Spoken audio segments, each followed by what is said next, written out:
Hello दोस्तों, आज हम डिस्कस करेंगे ब्रेन की सीटी स्कैन रिपोर्ट परिणाम। यहाँ पर हम जानेंगे ब्रेन हेमरेज के टाइप्स के बारे में। कौन कौन से टाइप्स ब्रेन हेमरेज के होते हैं। चलिए दोस्तों शुरू करते हैं। तो सबसे पहले जान लेते हैं सीटी स्कैन के बारे में। तो सीटी स्कैन की फुल फॉर्म होती है कंप्यूटेड टोमोग्राफी। तो सीटी स्कैन जो होती है ये एक्सरे से ज़्यादा डिटेल इमेज देती है। तो यहाँ पर एक्सरे और कंप्यूटर टेक्निक की हेल्प से बॉडी के अंदर के हिस्सों की इमेज ली जाती है। तो यहाँ पर जान लेते हैं इस इमेज के कलर्स के बारे में। तो यहाँ पर डार्क कलर कब बनता है, व्हाइट कलर कब बनता है और डार्क ग्रे कलर कब बनता है। जब एक्सरे किसी सॉफ्ट टिश्यू से गुजरती है तो वहाँ पर डार्क ग्रे कलर प्रोड्यूस होता है, और वही जब एक्सरे बोन मतलब कि हड्डी या ब्लड या ट्यूमर से गुजरती है तो वहाँ पर जो है वाइट कलर प्रोड्यूस होता है। जबकि एक्सरे एयर मतलब कि हवा से पास होती है, CSF से पास होती है या सल्काई से पास होती है तो वहाँ पर डार्क कलर प्रोड्यूस होता है। तो यहाँ पर देखिए सल्काई और गायराई क्या होते हैं। तो यहाँ पर देखिए ब्रेन में जो उभार होता है उसको हम गायराई कहते हैं, और जबकि जो डिप्रेशन होता है, जो गड्ढा होता है, उसको हम सल्काई के नाम से जानते हैं। तो यहाँ पर इस इमेज में ये जो वाइट कलर है ये बोन का कलर होता है, क्योंकि एक्सरे जब बोन से पास होती है तो वहाँ पर वाइट कलर प्रोड्यूस होता है। वैसे यहाँ पर यह है देखिए सॉफ्ट टिश्यू का कलर होता है डार्क ग्रे कलर, जबकि देखिए CSF और ये जो सल्काई होती हैं इसका कलर डार्क कलर होता है। अब यहाँ पर देखिए रिपोर्ट दे रखी है, यहाँ पर लिखा है इंट्रासेरेब्रल ब्लीडिंग। तो इसका क्या मतलब होता है इसको भी जान लेते हैं। अब यहाँ पर ब्रेन की दूसरी रिपोर्ट है, यहाँ पर लिखा है देखिए सबड्यूरल हेमरेज। तो यहाँ पर सबड्यूरल हेमरेज का क्या मतलब होगा। यहाँ पर देखिए सबड्यूरल में दो टर्म है, पहला टर्म है सब, दूसरा टर्म है ड्यूरल। तो देखिए किसी भी शब्द में अगर ईपी आ जाए और सब आ जाए तो इसका क्या मतलब होता है। ईपी मतलब होता है ऊपर और सब मतलब होता है नीचे। और यहाँ पर दूसरा टर्म है हीमरेज में दो टर्म है, पहला है देखिए हीम, दूसरा टर्म है रेज। तो हीम का मतलब होता है ब्लड और रेज का मतलब होता है देखिए डिस्चार्ज, मतलब कि बहना या रप्चर होना, मतलब कि फट जाना। अब यहाँ पर बात करेंगे ब्रेन की मेनिंजेस के बारे में।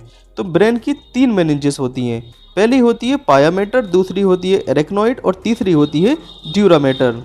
तो सबसे अंदर की जो मेनिंजेस होती है वो पायामेटर होती है, उसके ऊपर एरेक्नॉइड होती है, उसके ऊपर ड्यूरामेटर होती है।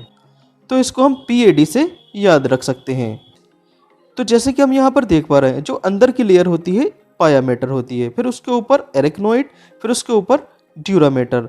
अगर हेमरेज यहाँ पर हुआ होता है तो इसको हम इपीड्यूरामेटल हेमरेज के नाम से जानते हैं। अगर हेमरेज यहाँ पर हुआ है तो हम इसको इपीपायामेटल हेमरेज के नाम से जानते हैं, और दूसरा नाम इसको हम सब एरेक्नॉइड हेमरेज के नाम से भी जानते हैं। तो जैसे कि हम यहाँ पर देख पा रहे हैं इपीड्यूरल हेमरेज।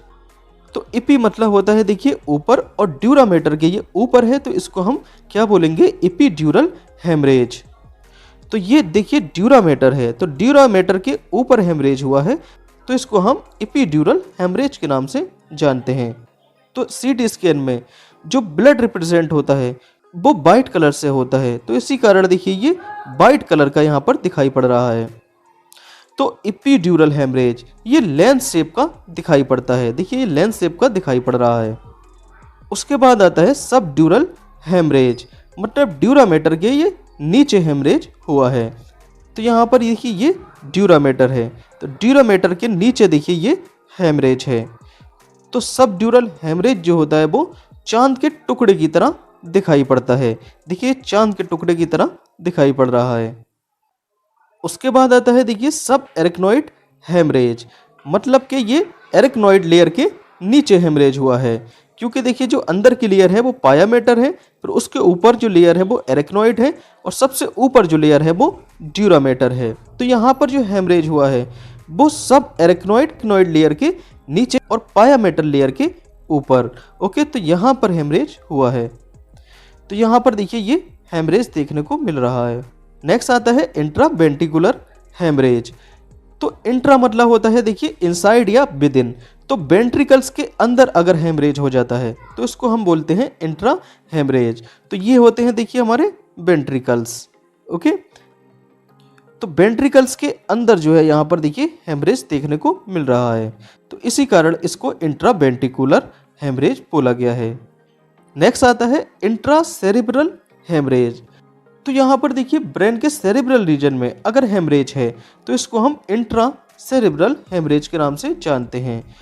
और यहाँ पर एक खास बात और ध्यान देने वाली होती है, ब्रेन के जितना अंदर हेमरेज होगा वो उतना ही ज़्यादा खतरनाक होगा, उतना ही ज़्यादा फेटल होगा।